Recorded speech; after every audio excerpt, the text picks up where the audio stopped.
اسرائیل نے جرحیت کی تمام حدیں پار کر دیں۔ وحشیانہ بمباری میں شہید فلسطینیوں کی تعداد 2800 ہو گئی، 10,000 سے زائد زخمی۔ صہیونی فورسز کی اقوام متحدہ کے کیمپ پر بھی بمباری، ایک خاندان کے 17 افراد شہید۔ مردہ خانوں میں جگہ کم پڑ گئی، میتیں ریفریجریٹرز میں رکھی جانے لگی۔ ابھی تک ملبے تلے 1000 سے زائد لاشیں پھنسی ہوئی ہیں۔ فلسطینی وزارت داخلہ حکام کو خدشہ، صہیونی فورسز نے 30,000 مکانات اور 14 ہسپتال تباہ کر دیے۔ غزہ میں 12 لاکھ افراد بے گھر، خوراک اور طبی سامان کی شدید کمی۔ 10 لاکھ کے قریب فلسطینیوں کی شمالی غزہ سے جنوب کی جانب نقل مکانی۔ مصر میں فلسطینی سفیر کا انسانی ہمدردی کی بنیاد پر راہداریوں کو فوری کھولنے کا مطالبہ۔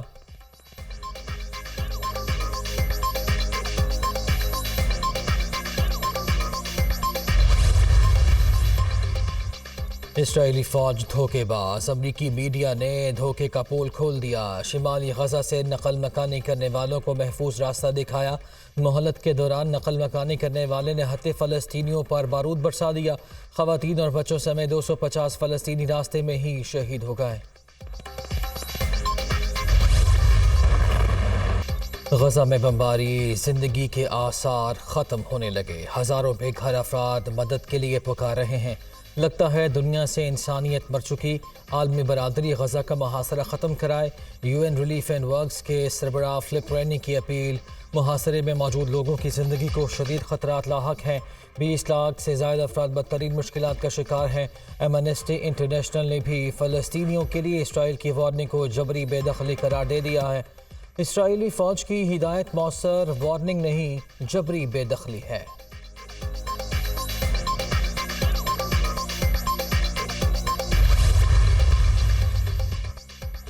فلسطین میں صورتحال بگڑی تو خاموش نہیں رہیں گے۔ غزہ جنگ کا دائرہ وسیع ہوا تو امریکہ کو بھاری نقصان اٹھانا پڑے گا۔ ایرانی وزیر خارجہ نے خبردار کر دیا، اسرائیل امریکی سہارے پر کھڑا ہے۔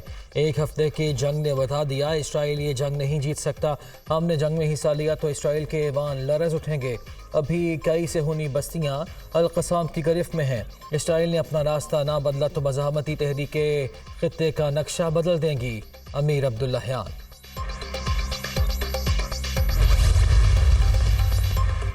اسرائیل کا حماس کے پاس 155 یرغمالیوں کی موجودگی کا اعتراف۔ مغویوں کی رہائی کے لیے پوری کوشش کر رہے ہیں۔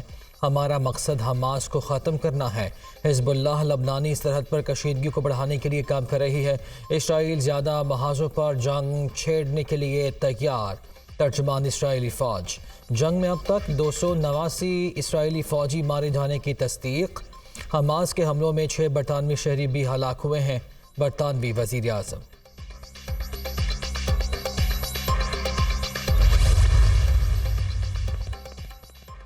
بحیرہ روم کی طرف امریکی بحری بیڑے بھیجنا اشتعال انگیزی نہیں، اسرائیل کو اپنے دفاع کا حق حاصل ہے۔ اسرائیل کو شہریوں کو نقصان سے بچانے کے لیے تمام اقدامات کرنے چاہیے۔ مصر جلد رفح بارڈر انخلا کے لیے کھول دے گا۔ غزہ میں پھنسے امریکی شہریوں کو بھی رفح بارڈر کے ذریعے نکالا جائے گا۔ خطے کے تمام ممالک اسرائیل فلسطین تنازع کو پھیلنے سے روکنے کے لیے پرعزم ہیں۔ امریکی وزیر خارجہ۔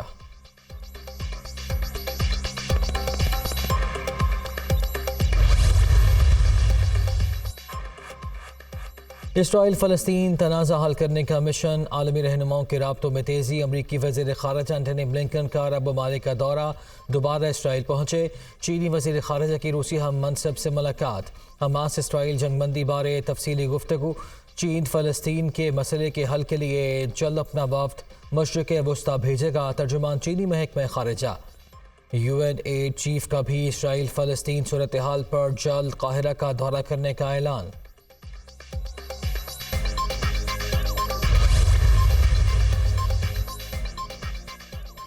سعودی عرب کا غزہ کے محاصرے کے خاتمے کا مطالبہ، سعودی ولی عہد اور امریکی وزیر خارجہ کی ملاقات۔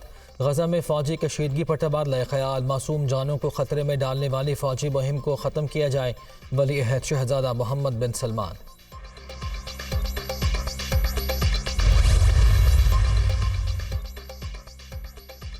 پاکستان کا انسانی بنیادوں پر غزہ کے لیے فوری امداد بھیجنے کا فیصلہ، محصور فلسطینیوں کے لیے امدادی سامان کی پہلی کھیپ تیار۔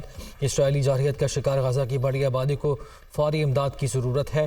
حکومت فلسطینی ہلال احمر سوسائٹی کے ساتھ رابطے میں ہے۔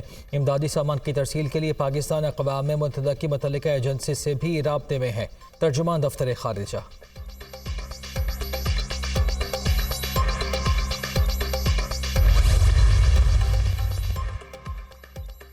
نگران وزیر خارجہ جلیل عباس جیلانی کا ایرانی ہم منصب حسین امیر عبدالحیان سے ٹیلی فونک رابطہ۔ غزہ بحران، شہریوں کی اموات، فلسطینیوں کی بڑے پیمانے پر نقل مکانی پر تبادلہ خیال، پاکستان اور ایران کا تنازع کو بڑھنے سے روکنے کے لیے فوری اقدامات اٹھانے پر اتفاق۔ جلیل عباس جیلانی کا مصری وزیر خارجہ کو بھی ٹیلی فون۔ پاکستان کی جانب سے فلسطین کے لیے انسانی بنیادوں پر امداد کی فراہمی کی یقین دہانی۔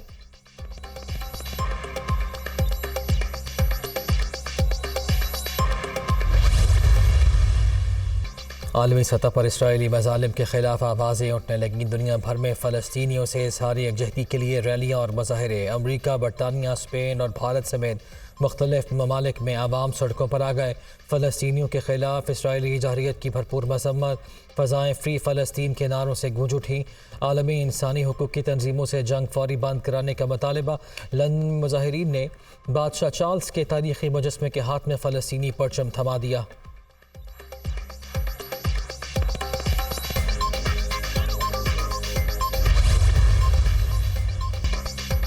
فاروق حبیب نے پی ٹی آئی چھوڑ دی، استحکام پاکستان پارٹی میں شمولیت کا اعلان۔ پرانے ساتھی کی چیئرمین پی ٹی آئی کے خلاف چارج شیٹ۔ حکومت جانے کے بعد پی ٹی آئی نے پرتشدد مزاحمت کی تحریک شروع کر دی۔ آپ نے بیلٹ کی بجائے بلٹ کا راستہ اختیار کیا۔ پی ٹی آئی میں نوجوانوں کے ذہنوں میں منفی سوچ ڈالی گئی۔ نوجوانوں کے ذہنوں میں بٹھایا گیا ادارے ہمارے خلاف ہیں۔ سخت سفارتی احتجاج کے باوجود سائفر کو سیاسی مقاصد کے لیے استعمال کیا گیا۔ چیئرمین پی ٹی آئی کے پاس کوئی اعلیٰ اخلاقی بنیاد نہیں۔ قائد اعظم کے پاکستان کے بجائے عثمان بزداد اور فرا گوگی کا پاکستان ہمارے حوالے کیا گیا۔ پی ٹی آئی سربراہ نے بہت قابل لوگوں کو ٹیشو پیپر کی طرح استعمال کر کے پھینک دیا۔ القادر یونیورسٹی معاملے کو بند لفافے میں ہی کابینہ سے منظور کرا لیا گیا۔ توشخانہ میں دوسروں پر تنقید کرتے رہے لیکن خود گھڑیاں بیچتے رہے۔ فاروق حبیب کی آئی پی پی رہنماؤں کے ہمراہ نیوز کانفرنس۔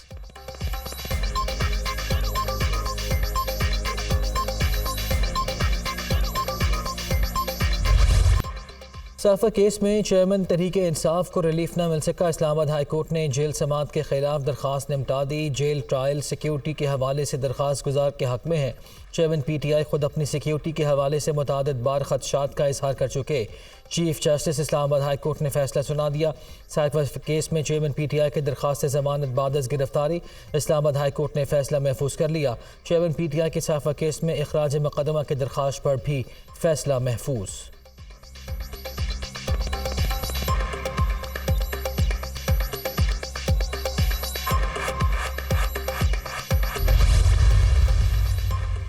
سابق صدر آصف علی زرداری اور سربراہ جے یو آئی مولانا فضل الرحمان کی ملاقات۔ آئندہ عام انتخابات، ملک کی سیاسی صورتحال سمیت دیگر امور پر گفتگو۔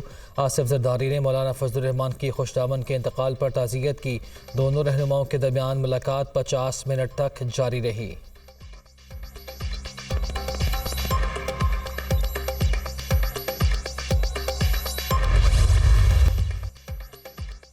تمام وزرائے اعلیٰ اشیاء ضروریات کی قیمتوں میں کمی لائیں۔ نگران وزیر اعظم کی صوبائی حکومتوں کو ہدایت۔ پیٹرولیم مصنوعات کی قیمتوں میں بڑی کمی ہوئی ہے، ثمرات عوام تک منتقل کرنے کے لیے اقدامات کیے جائیں۔ اس پالیسی پر سختی سے عمل درآمد کیا جائے گا۔ متعلقہ حکام قیمتوں کے کنٹرول کا طریقہ کار وضع کریں۔ انوار الحق کاکڑ۔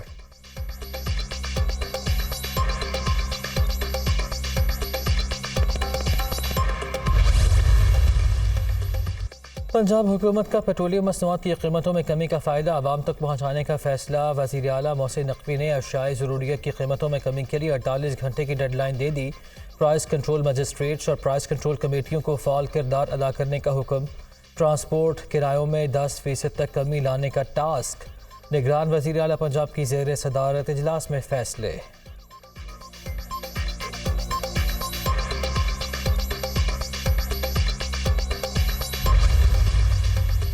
امریکی کرنسی کے مقابلے میں روپے کی قدر مزید مستحکم۔ انٹر بینک میں ڈالر